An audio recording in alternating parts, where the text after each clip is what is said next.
मज़मूम मकासद के लिए मजहब इस्तेमाल ना हो, इमरान खान ने पहला कदम उठा लिया। सब साथ दें तो आइंदा कोई मशाल कत्ल नहीं होगा।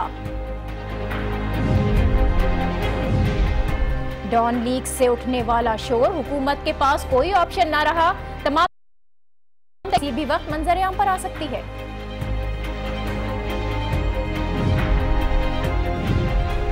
कराची में पानी का बहरान, वाटर बोर्ड जानकर अनजान। पानी टैंकर माफिया के लिए है, सड़कों पर बहाने के लिए भी है, लेकिन अवाम के लिए नायाब हो गया। और आलमी विरसे का दिन आज मनाया जा रहा है। पाकिस्तान वो मुनफरिद मुल्क जिसके 6 शाहकार आलमी विरसे में शामिल हैं। कौमी विरसों का हाल जानेंगे आज के प्रोग्राम में।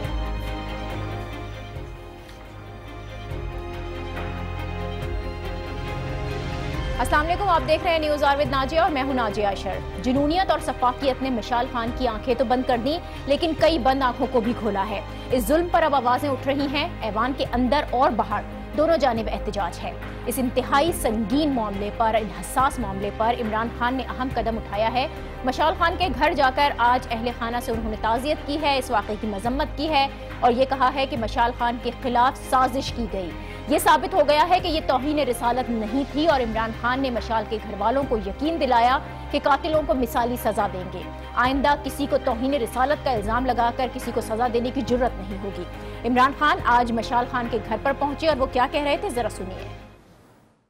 हम आखिर तक जाएंगे, यानी हम कोई जो भी इसमें मुलव्वस था, और ये अब वाज़े हो गया है कि ये तौहीन रिसालत नहीं थी, ये एक साजिश थी।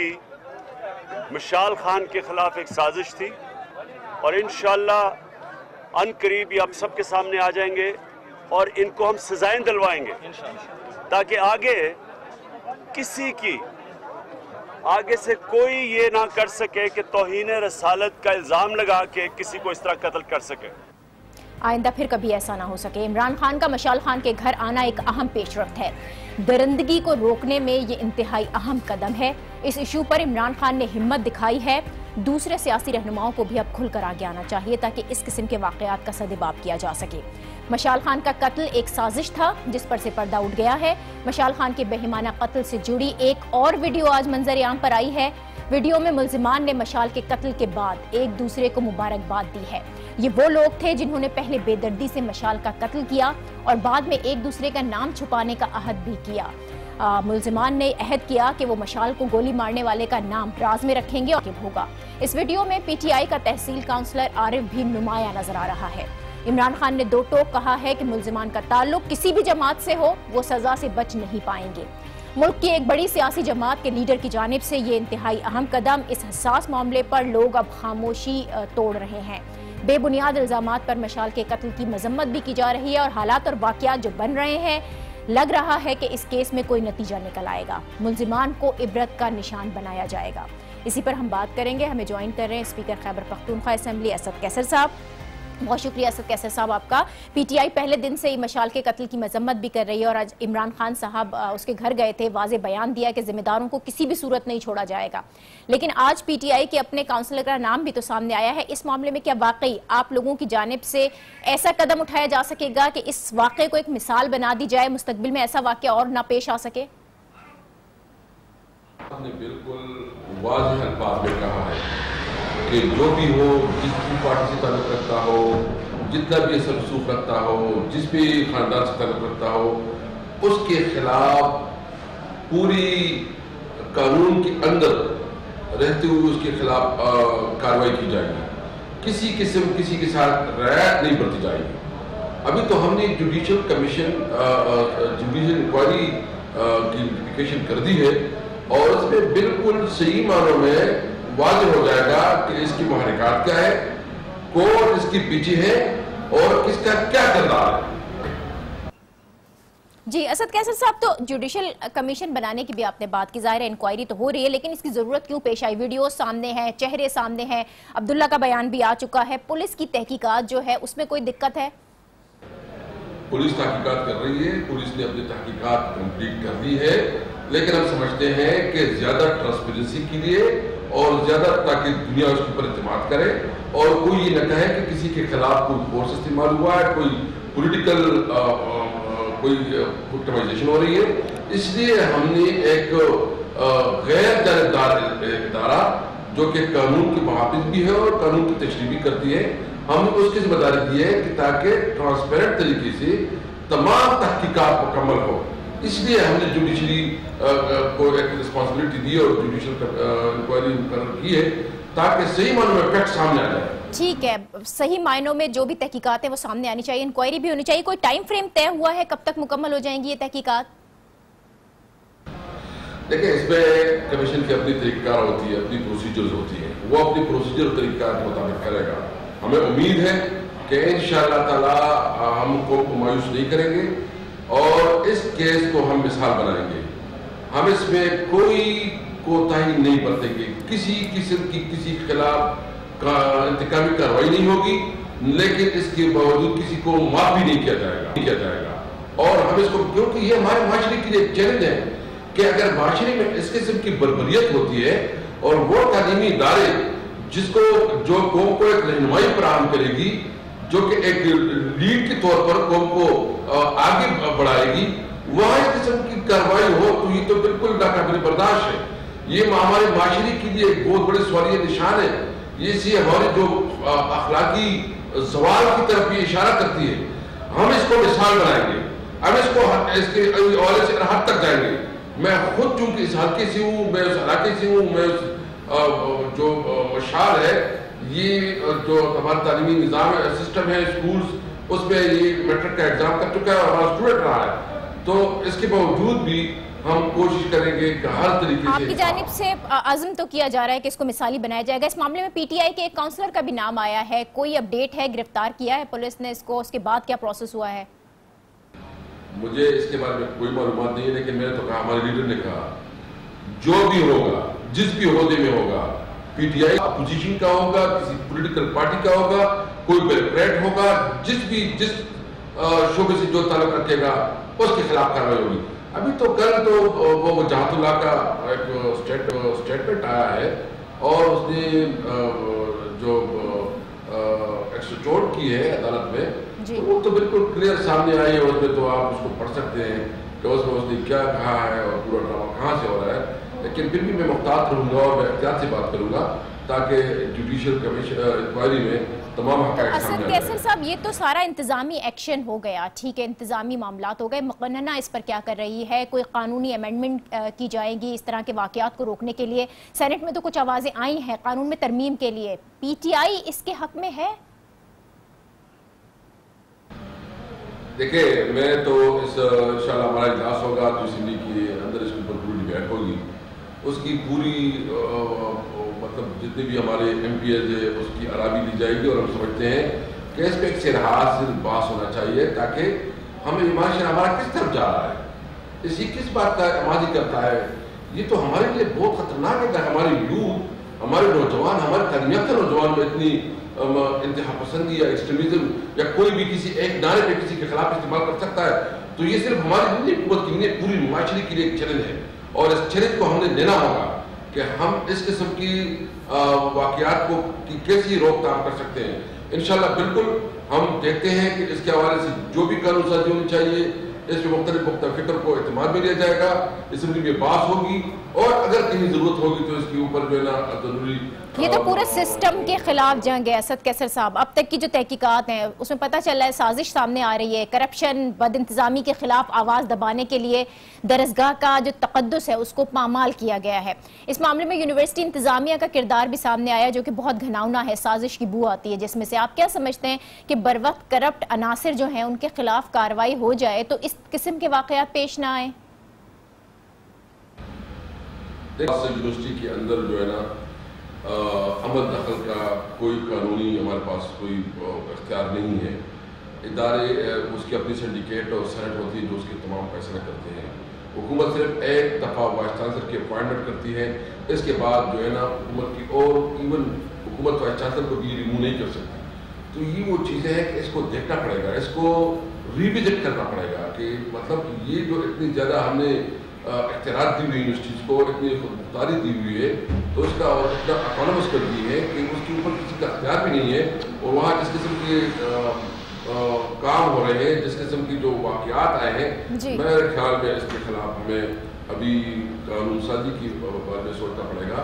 यूनिवर्सिटी को इतना इख्तियार देना ये मुनासिब नहीं था, और अभी हमें कानूनी तौर पर एक्ट में अमेंडमेंट करनी पड़ेगी कि क्या हुकूमत वो पावर के पास रखे कि जिसकी वजह से अगर कोई इस किस्म की शिकायत आ जाए तो यूनिवर्सिटी इंतजामिया के खिलाफ भी कोई कार्रवाई। बहुत शुक्रिया असद कैसर साहब। स्पीकर खैबर पख्तूनख्वा असेंबली हमारे साथ मौजूद थे और इस वाक़े से मुताल्लिक हुकूमत का जो अज़्म है वो साफ नज़र आ रहा है। इस वाक़े को आखिरी वाक़या बनाया जाए और जो भी करना हो हुकूमत कर गुजरने को भी तैयार नज़र आती है। इमरान खान भी आज इसी अज़्म का इजहार कर रहे थे कि इस मामले में कोई कोताही न बरती जाए ताकि आइंदा इस किस्म के वाक़यात का सबब हो सके।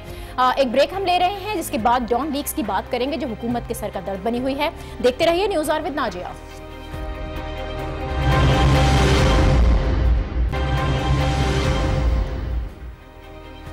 Welcome back. डॉन लीक्स कल भी हुकूमत के लिए दर्द-ए-सर बनी हुई थी और आज भी हाल यही है कि इस मामले पर सिविल और फौजी क़यादत में तनाव नजर आ रहा है और अब ऑपोजिशन भी इस मामले पर बोल पड़ी है। कायदे हिज़्ब इख्तिलाफ खुर्शीद शाह ने इस रद्द-ए-अमल का इजहार किया है। उन्होंने कहा है कि डॉन लीक्स हसास इशू है, रियासत से मुंसलिक है, लेकिन मौजूदा हुकूमत के लोग रियासत को कमजोर करना चाहते हैं और वो नहीं समझते कि फौज इस मामले पर हुकूमत के साथ एक पेज पर आए। उन्होंने वजीर दाखिला चौधरी निसार को भी तनकीद का निशाना बनाया और ये सवाल उठाया कि इत्तेफाक राय करना है तो फिर तहकीकात कैसी। उन्होंने तजवीज दी कि बेहतर है कि जस्टिस आमिर रजा इस कमीशन से फारिग हो जाएं और किसी दूसरे को तहकीकात की जिम्मेदारी सौंपी जाए। ऑपोजिशन का ये रद्द-ए-अमल बहुत सख्त, सही लेकिन जायज है क्योंकि 5 माह से ज्यादा का अरसा गुजर चुका है, अब तक इस मामले की तहकीकाती रिपोर्ट सामने नहीं आ सकी है। वजीर दाखिला चौधरी निसार ने हफ्ते को प्रेस कॉन्फ्रेंस में 2-3 दिन में रिपोर्ट सामने आने का ऐलान किया था, लेकिन आज पूरे 3 दिन हो चुके हैं और उसके बाद भी इस रिपोर्ट का कुछ पता नहीं है। यही वो वजह है कि अब फौज भी मुसलसल इस मामले की रिपोर्ट सामने लाने पर जोर दे रही है। कल ही DG ISPR major general Asif Ghafoor ने इस हवाले से गुफ्तगू की, जिसमें उन्होंने वजीर दाखिला चौधरी निसार के उस बयान को रद्द कर दिया कि डॉन लीक्स की रिपोर्ट में तातुल की वजह कमेटी अराकीन के दरमियान यकीन दहानी न होना है। चौधरी निसार ने क्या कहा था और मेजर जनरल आसिफ गफूर का उस पर रद्द-ए-अमल क्या था, दोनों की गुफ्तगू आपको सुनवाते हैं। मुझे ये रिपोर्ट ये है कि कंसेंसस हो गया है और इंशाल्लाह ये रिपोर्ट बाज़ाब्ता तौर पर अगले 2-3 दिनों में वज़ारत दाखिला को पेश कर दी जाएगी। जब वज़ारत दाखिला को पेश हो गई तो जाहिर है मैं उसी दिन ये हुकूमत पाकिस्तान और वज़ीर आज़म तक पहुँचा दूंगा और इस हवाले से जो भी रिकमेंडेशंस हैं वो इंशाल्लाह हम पब्लिक कर देंगे। सो इंशाल्लाह आइंदा 2-3-4 दिनों में डॉन लीक्स के हवाले से आपकी तसल्ली हो जाएगी। जहाँ तक कंसेंसस की बात है, उन्होंने अगर ऐसा कहा है तो ये आप उनसे पूछेगा, लेकिन कोर्ट ऑफ इंक्वायरी जो थी उसमें कोई ऐसी कंसेंसस वाली बात नहीं थी। अगर आप मैंडेट पढ़ें तो उसमें 2-3 जो है वो टास्क किए गए थे।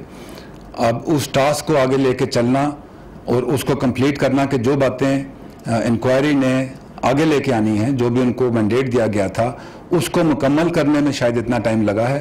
कंसेंसस वाली बात कि जी दोनों मिलके कोई ऐसा फैसला कर लें, ऐसा नहीं है और आप देखेंगे कि जल्द उसका फैसला आएगा। वज़ीर दाखिला और डीजी ISPR के बयानात, इन दोनों बयानात में तजाद वाज़े है, लेकिन ये मामला ठंडा होने के बजाय मजीद बढ़ता हुआ दिखाई दे रहा है। वज़ीर दाखिला चौधरी निसार अपने बयान पर डट गए हैं।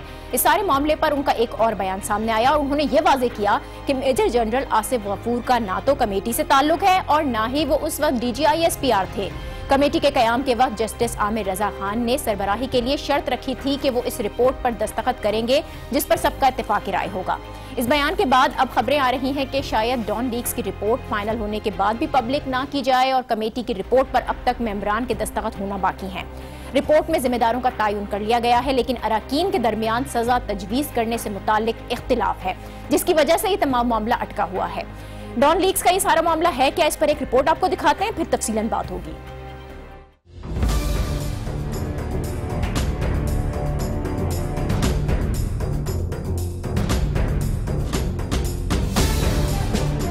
सिविल क़यादत कलअदम तंजीमों से मुताल्लिक मिलिट्री पॉलिसी से नाराज है। अक्टूबर 2016 में डॉन अखबार की रिपोर्ट ने हलचल मचा दी। हुकूमत और फौज दोनों जानिब से खबर की तरदीद की गई। इसे प्लांटेड खबर करार दिया गया।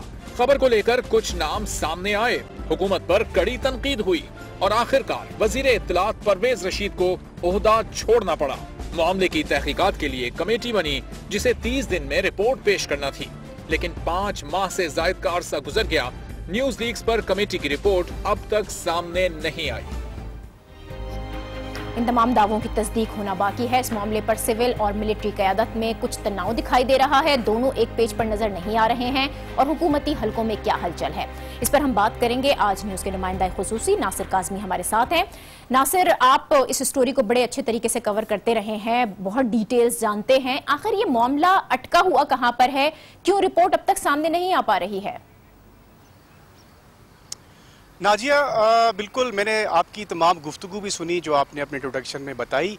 अगर अपने नाजरीन से हम ये बात शेयर करें कि इस कमेटी के जो मेंबरान हैं, सबसे पहले जस्टिस आमिर रज़ा जो इस कमेटी को हेड कर रहे हैं, नजम सईद मोतसिब पंजाब हैं, डॉक्टर उस्मान अनवर, 3 लोग तो ये हैं। इसमें एक ISI, एक MI और एक इंटेलिजेंस ब्यूरो के एक जो नुमाइंदे भी शामिल थे। अब सवाल ये पैदा होता है कि अगर रिकमेंडेशंस जो कमेटी की जानिब से, एक जो सवाल कल वज़ीर दाखिला ने सामने रखा कि कंसेंसस डेवलप होने के बाद इस रिपोर्ट को एयर किया जाएगा, पब्लिक किया जाएगा, तो क्या अब ऐसा लग सकता है कि ये जो कमेटी मेंबरान जिनके नाम मैंने आपके सामने रखे हैं कि इनमें ऐसे कौन से अरकान होंगे कमेटी के जिनको इस कंसेंसस नहीं हुआ होगा? तो अब ये बड़ी दिलचस्प सूरत हाल है। जो डिफरेंसेस हैं दोनों हुकूमत और फ़ौज के दरमियान नज़र आ रहे हैं। इसी गुफ्तगू को मैं यहीं पे रोकता हूँ और मैं आपको एक जो ब्रेकिंग स्टोरी है वो आपसे मैं नाजिया शेयर करना चाहूँगा कि इस हवाले से हमारे ज़राए ने हमें ये बात कन्फर्म की है कि आइंदा हफ्ते तक ये रिपोर्ट जो है वो मंजर आम पर लाने का हुकूमत ने असूली फ़ैसला कर लिया है। अब जो फ़ैसला किया गया है उसमें दिलचस्प बात यह है कि पानी हमेशा नीचे की तरफ बहता है। जो बड़े नाम हम एक्सपेक्ट कर रहे थे खबर लीक करने के हवाले से, वो तो सामने नहीं आए। प्रिंसिपल इंफॉर्मेशन ऑफिसर हैं जो ऑलमोस्ट उनका दर्जा हुकूमती स्पोक्स पर्सन के बराबर ही होता है, जो प्रेस के तमाम अफेयर्स को लुक आफ्टर करते हैं। उनके ऊपर मुद्दा डाला जा रहा है कि उनको कमेटी की रिकमेंडेशन के मुताबिक वो इस जो उनके मुर्तकब हुए हैं कि खबर उनकी वजह से लीक हुई है। अब ये जो इल्ज़ाम उन पर लगाया गया है यकीनी तौर पर एक बड़ी खबर है और ख़बर ना रोकने का जो मुर्तकब पाया गया है उनको PIO जो हैं प्रिंसिपल इंफॉर्मेशन ऑफिसर हैं उनके ऊपर ये बात सामने आई है। नासिर, अब ये बात कि हुकूमत आप तस्दीक के साथ ये बात कर रहे हैं कि जिम्मेदार थे उसका तायुन कर लिया गया है, क्योंकि कुछ इस तरह की भी खबरें थी कि कमेटी मेंबरान ने जिम्मेदारों का तायुन तो कर लिया लेकिन सजा के तायुन पर इत्तेफाक राय नहीं हो पा रहा है। क्या ऐसा ही है और ये जो प्रिंसिपल ऑफिसर हैं यही तमाम तर इन पर जिम्मेदारी डाली गई है? हाँ बिल्कुल, जिम्मेदारी तो इन पर डाल दी गई है और इनके अलावा भी कुछ नाम ज़रूर सामने आएंगे। लेकिन हम अगर ये कहें कि इनके ऊपर जिम्मेदारी डाल देने से मामला ख़त्म हो जाएगा तो यकीनी तौर पर बहुत सारे सवालात हैं जो जन्म लेंगे बाद में। राव तहसीन जो उनका इंटरेक्शन मीडिया के साथ होता रहता है, मेरी उनसे बात हुई, उन्होंने ये बिल्कुल वाज़े तौर पर कहा कि यस ही एडमिट कि सिरिल माइडा ने उनसे ज़रूर उनको कांटेक्ट करने की कोशिश की, फ़ोन भी किया मगर उनकी कॉल अटेंड नहीं की उन्होंने, और फिर एक टेक्स्ट मैसेज मज़कूरा सहाफ़ी की जानिब से छोड़ा गया जिसका इन्होंने कोई जवाब नहीं दिया। तो वो बड़े कॉन्फिडेंट हैं कि अगर उनके ऊपर महकमाना कार्रवाई का जो बात की जा रही है अगर वो की जाती है तो वो यकीनी तौर पर इससे बरी ज़िम्मा है, उनकी जिम्मेदारी में नहीं आता था इस खबर को रुकवाना। तो अब परवेज़ रशीद की कुर्बानी के बाद अगर राव तहसीन को कुर्बान कर दिया जाता है तो मैं नहीं समझता कि ये मामला इतनी जल्दी इस तरह से सेटल डाउन हो जाएगा।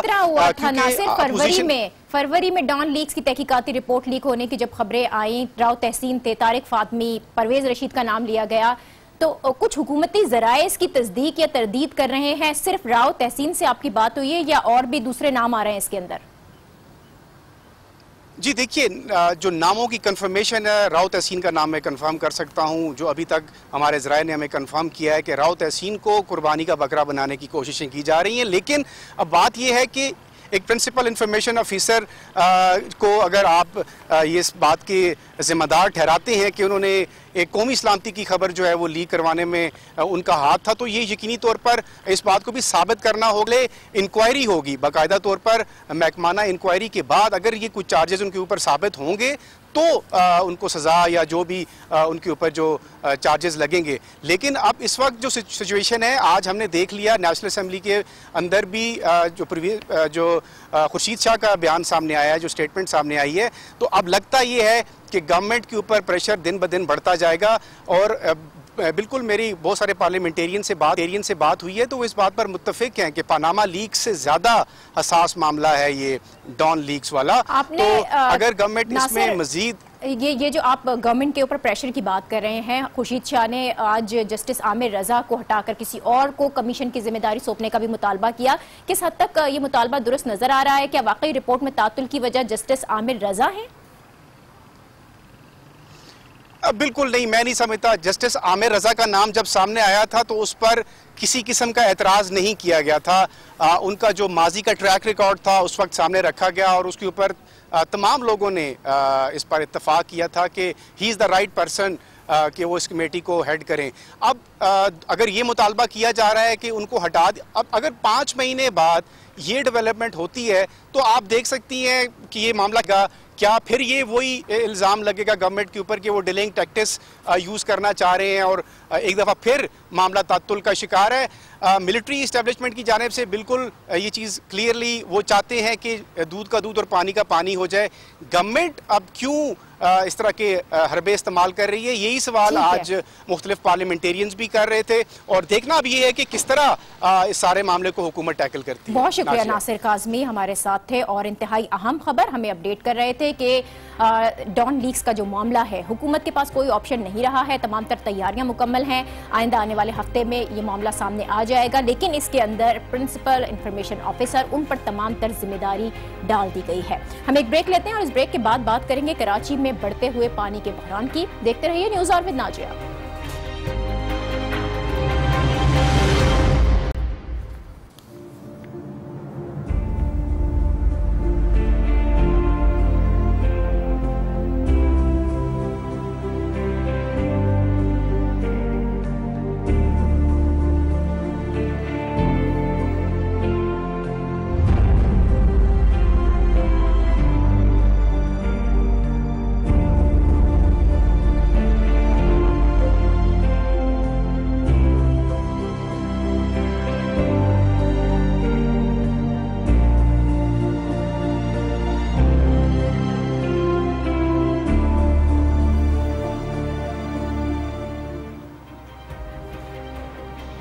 बाकी दुनिया में पानी की एक ही किस्म होती होगी, लेकिन हमारे यहाँ खुसूसन कराची में पानी की कई अकसाम हैं।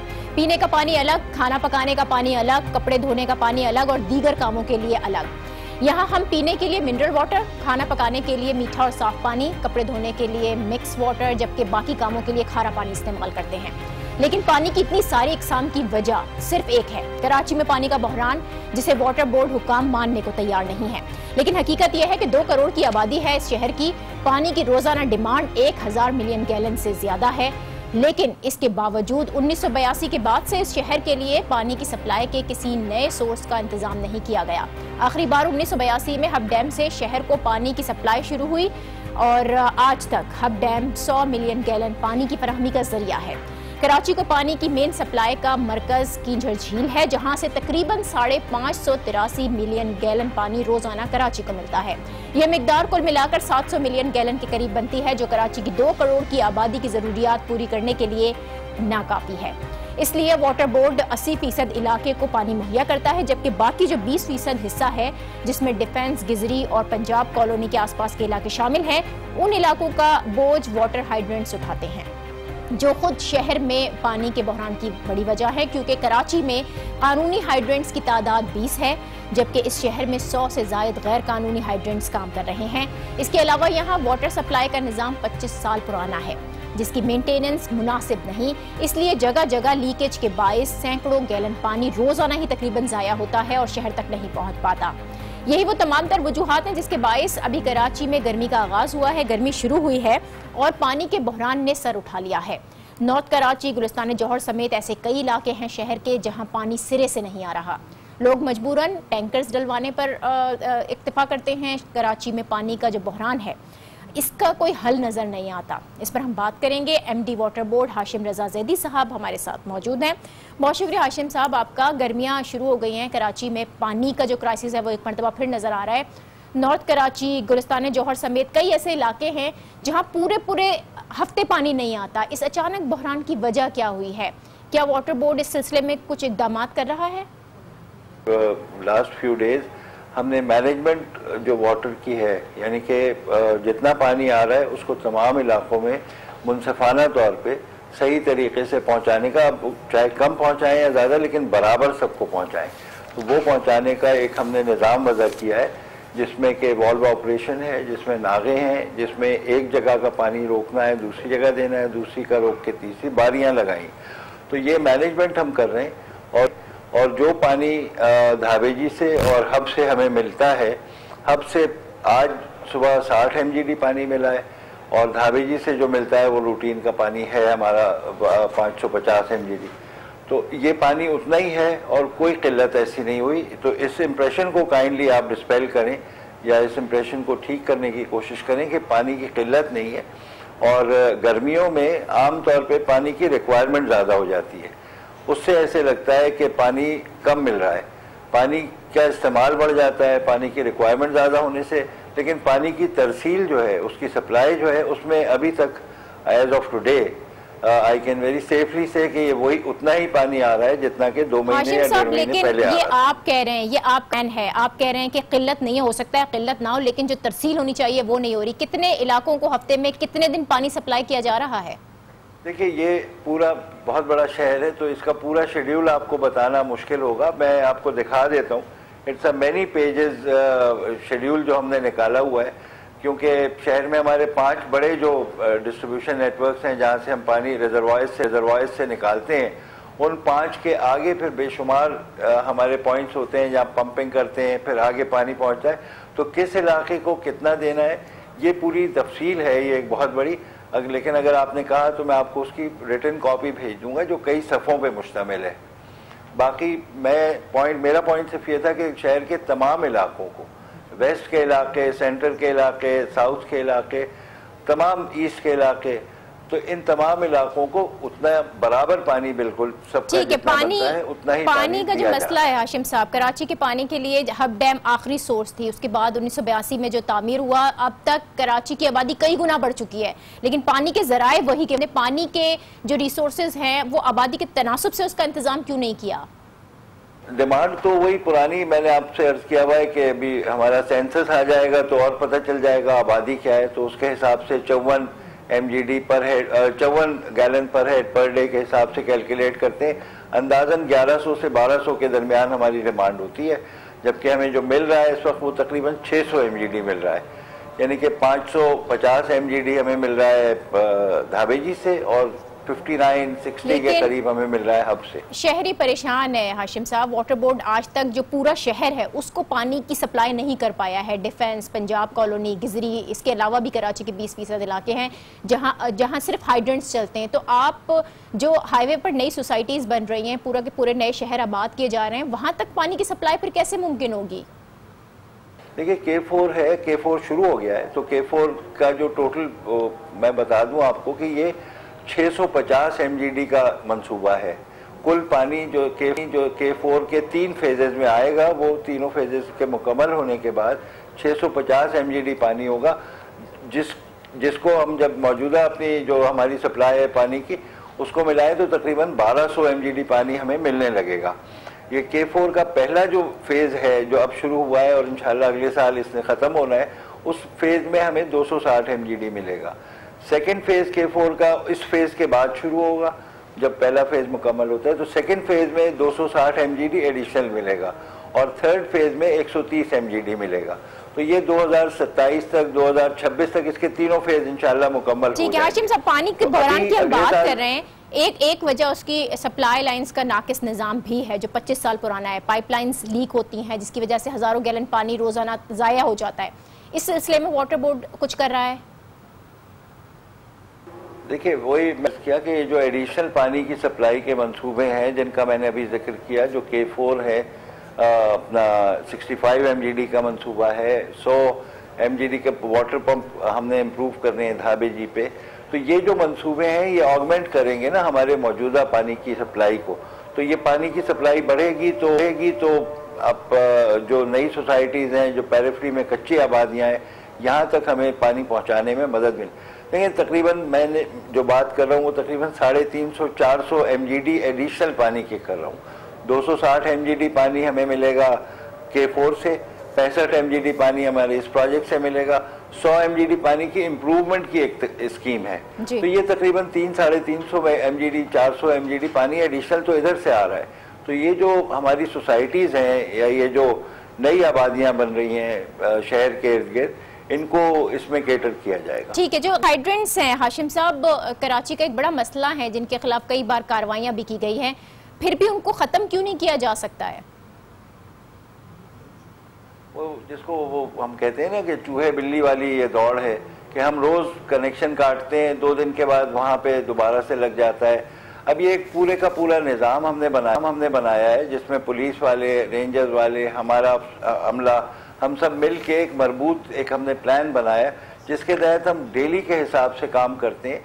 हमने अपने नंबर्स भी मुश्तहर किए हुए हैं कि किसी के इलाके में किसी को पता चले कि यहाँ से पानी चोरी हो रहा है, इलीगल हाइड्रेंट है या टैंकर्स भर रहे हैं या कोई लीकेज हो गई है, तो वो हमें उन नंबरों पे इत्तला देते हैं। मेरे ही मोबाइल पे मुझे बहुत सारे इन्फॉर्मर्स जो हैं खामोशी से बहुत सारे इलीगल हाइड्रेंट्स का रेट डेली बताते हैं। रात हमें गार्डन के इलाके में 2 हाइड्रेंट्स का पता चला था तो रात हमने वो कटवाए।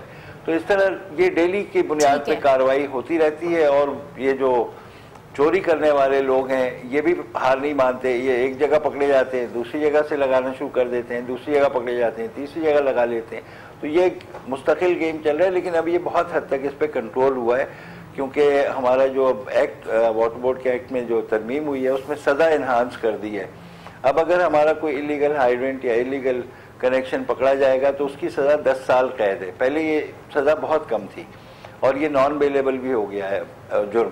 तो अब अगर हम पकड़ते हैं तो इन दफात के तहत जो अमेंडेड दफात हमारी ज्यादा सजा की। बहुत शुक्रिया MD वाटर बोर्ड यदि हमारे साथ थे। और पानी का मसला जो कि बहुत संगीन होता चला जा रहा है उस पर उनका ये कहना था कि सप्लाई उसी तरीके से की जा रही है लेकिन डिमांड बहुत बड़ी हुई है, गर्मी बढ़ जाती है तो इस्तेमाल भी बढ़ जाता है। लेकिन उसके बावजूद आपको ये बताएं कि कराची के बहुत से ऐसे इलाके हैं जहाँ पानी नहीं आ रहा है और शहरी पानी के लिए तरस रहे हैं। हम अपनी अगली स्टोरी की तरफ आते हैं और अब कुछ बात करते हैं आलमी विरसे की, जिसका आज आलमी दिन मनाया जा रहा है। पाकिस्तान में कौमी विरसों का हाल बेहाल है और कौमी विरसों को तरक्याती मंसूबों की आड़ में नुकसान भी यहाँ पर पहुँचाया जा रहा है तो कहीं कौमी विरसा कब्जा माफिया के अताब का शिकार भी है। कराची की अगर हम मिसाल लें तो हाल ही में 1928 में कायम स्कूल को कब्जा माफिया ने गिराया। इस कौमी विरसे को दोबारा तामीर करने की यकीन दहानी वजीर तालीम सिंध हमारे प्रोग्राम में ही कर चुके थे। वो क्या कह रहे थे, जरा सुनिए। इस स्कूल को एक मॉडल के तौर पर हम इसको कंस्ट्रक्ट भी करेंगे और एक अच्छा तालीमी इदारा बना के मैं आपको दिखाऊंगा। ये तो वज़ीर तालीम की यकीन दहानी आपने सुनी, लेकिन हकीकत में इस वादे पर ताहाल अमल नहीं किया जा सका है। बात सिर्फ बातों तक ही महदूद है, सूरत हाल दीगर शहरों में भी कुछ मुख्तलिफ नहीं है। कराची में कौमी विरसे को कब्जा माफिया ने नुकसान पहुँचाया तो लाहौर की मिसाल ले लें जहाँ अहम तारीखी इमारतें ऑरेंज लाइन मेट्रो ट्रेन मंसूबे की जद में आई। बात अदालत तक जा पहुंची, समात पर समात हुई और अब सुप्रीम कोर्ट ने इस केस का फैसला महफूज किया हुआ है। दुनिया भर में कौमी सकाफती विरसों की देखभाल के लिए खातिरखा इक़दाम किए जाते हैं, सयाहत के फ़रोग में उनका अहम किरदार होता है, लेकिन पाकिस्तान में इस जानिब कोई तवज्जो नहीं दी जा रही। महकमे वजारतें तो हैं लेकिन काम उस सतह पर नहीं किया जा रहा। कौमी और सकाफती विरसे बर्बाद हो रहे हैं। इस पर हम बात करेंगे। हमें ज्वाइन कर रहे हैं आमिर हसन साहब, सेक्रेटरी कौमी तारीखी और अदबी विरसा आप हैं और आपसे बात करते हैं कि इस वक्त पाकिस्तान में तारीखी विरसों का क्या हाल है। बहुत शुक्रिया आमिर साहब आपका। दुनिया भर में कौमें अपने जो सकाफती विरसे हैं उसकी हिफाजत के लिए मुनासिब इक़दाम करती हैं, लेकिन पाकिस्तान में ये फिक्र क्यों नहीं नज़र आ रही, क्यों नज़रअंदाज किया जाता है? जी ये बहुत शुक्रिया आपने मुझे वक्त दिया। मैं थोड़ा सा अर्ज़ करना चाहूँगा कि हम ये नहीं कह सकते कि हमने इस पर कोई तवज्जो नहीं दी, तवज्जो तो दी है, लेकिन इसमें थोड़ा सा जब से ये 18वीं तरमीम आई कॉन्स्टिट्यूशन में तो ये जो जितने भी साइट्स थी और विरसा था, जहाँ तक मॉन्यूमेंट्स वगैरह का ताल्लुक है, वो प्रोविंसेस को चला गया। जो मेरी डिवीज़न है या मिनिस्ट्री है, हमारे पास आप कह लीजिए जो अदबी विरसा है या तारीख़ी विरसा वो रह गया, और उसके हमारे 12 डिपार्टमेंट्स हैं। अगर आप इजाज़त दें तो मैं थोड़ी सी अपनी जो हमारी कारकर्दगी है उसके बारे में आपको बता सकता हूँ। जी ज़रूर बोलिए। कि ख़ास तौर पे हमारे पास जो इदारे हैं जिसमें एक है नेशनल लैंग्वेज प्रमोशन डिपार्टमेंट है, पाकिस्तान एकेडमी ऑफ लेटर्स है, क़ायद आज़म मज़ार मैनेजमेंट बोर्ड है, इकबाल एकेडमी है, और इस तरह के और नेशनल म्यूज़ियम है। इस सिलसिले में ये हमारी जो मिनिस्ट्री है इसको थोड़ा ही अरसा हुआ है क़याम को, तकरीबन 1 साल हुआ है, लेकिन उस 1 साल में हमारे एडवाइज़र साहब इरफान सिद्दीकी साहब, आपने उनको बारे में जानते होंगे, बड़े मुतहर्रिक शख्सियत हैं। उनकी सरबराही में हमने कई ऐसे इक़दाम किए, जैसे हमने एक अदबी मेला किया जनवरी के महीने में, जो एक कौमी अदबी मेला था। पूरे पाकिस्तान से राइटर्स, अदीब, पोइट्स वगैरह उसमें आए थे। वज़ीर आज़म साहब ने उसका इफ्तिताह किया, प्रेसिडेंट साहब ने उसकी इख्तितामी तकरीब से खिताब किया।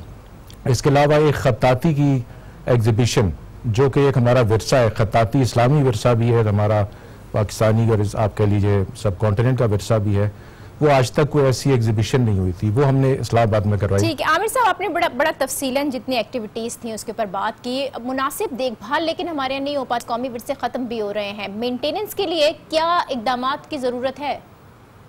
मैं आपसे अर्ज़ करूँगा कि इस सिलसिले में एक यूनेस्को एक इदारा है जो हमारे साथ उसका राब्ते में होता है। हमारी इस वक्त 6 साइट्स हैं जिसको आप कह लें कि एक वर्ल्ड हेरिटेज लिस्ट होती है, उस पे हैं, जिसमें एक मोइंजोदारो है, हमारा टेक्सला है, और इसके अलावा लाहौर का जो फोर्ट है, शालीमार गार्डन्स हैं, ये 6 है, माकली का ग्रेवयार्ड है। इसको जब आप उस वर्ल्ड हेरिटेज लिस्ट पे ले आएँ तो फिर इसके लिए ये ज़रूरी होता है कि आपके लिए वो एक प्रोटेक्टेड साइट बन जाती है और उसको आप पे डैमेज नहीं कर सकते। तो ये 6 साइट्स तो हमारी उस लिस्ट पर हैं, उनमें काफ़ी तगदो करके बड़ा लंबा प्रोसीजर है यूनेस्को के साथ किया और वो उसको हम ले आए। इसके अलावा कोई 25 साइट्स ऐसी हैं जो कि अभी हमने टेंटेटिव लिस्ट होती है उस पर अभी हम ला चुके हैं, लेकिन इसके अलावा सैकड़ों साइट्स ऐसी हैं जो कि इस वक्त प्रोविंसेस में हैं और हमारा उनके साथ रब्ता रहता है, लेकिन वो आप कह लीजिए कि कैपेसिटी इश्यूज़ हैं, कुछ फंडिंग के मसलेज में, कि वो उसको उस तरह की तवज्जो नहीं दे पाते। ठीक है, ये जो हेरिटेज है, जाहिर है इसका लिंक होता है टूरिज्म से, टूरिज्म को फ़रोग करने में अहम किरदार ही अदा करता है। हुकूमत इसके बारे में संजीदगी से सोच रही है कि किस तरह से टूरिज्म के काम में लाया जा सकता है इसको?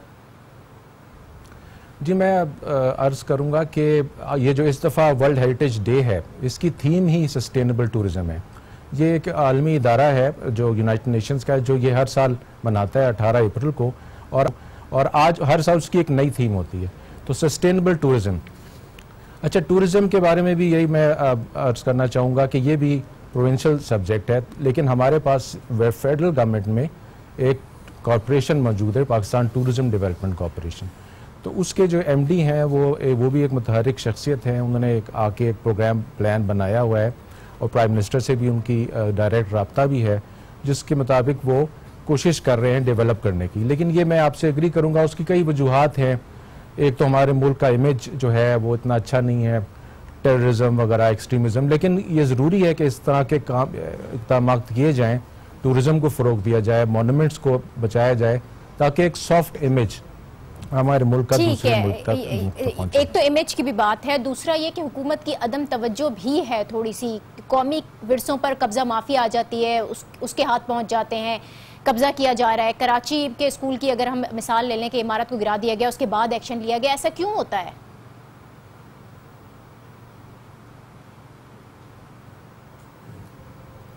देखिए, इसमें मैं अब अगेन वही बात कहूँगा कि ये हमारे परव्यू में नहीं आता, ये प्रोविंशियल गवर्नमेंट का सब्जेक्ट है, सिंध गवर्नमेंट का है।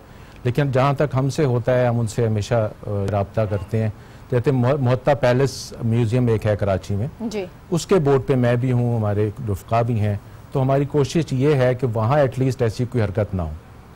लेकिन जहाँ तक ये वो स्कूल का आपने बताया, ये बहुत एक अफसोसनाक बात है कि एक हेरिटेज साइट, जहाँ तक इस्लामाबाद का है, यहाँ अल्लाह के फजल से कोई ऐसी बात नहीं हुई, तो ये तो प्रोविंशियल गवर्नमेंट की जिम्मेदारी थी कि वो ऐसा ना करते। या वो बहरहाल उस पर एक इंक्वायरी वगैरह हो रही है, आपको पता ही, आपके इल्म में है, और वो क्या सजा उम्मीद है कि दी जाएगी। बहुत शुक्रिया सेक्रेटरी कौमी तारीखी और अदबी विरसा आमिर हसन साहब हमें ज्वाइन कर रहे थे। और आज आलमी विरसे का दिन मनाया जा रहा है, पूरी दुनिया में ही जो कौमी विरसा है उसका दिन मनाया जा रहा है और उसकी हिफाजत पर जोर दिया जा रहा है। हमारा माजी है और हमें अपने माजी को भी संभालना है और उसकी हिफाजत भी करनी है।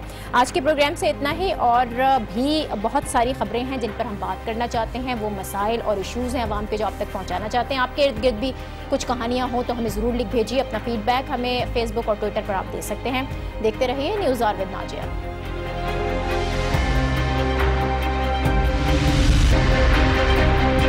करनों पढ़नों के लिए हमारे पास वक्त नहीं है। तुम जब डेमोन्स्ट्रेशन करने जाओगे तो मांगोगे क्या?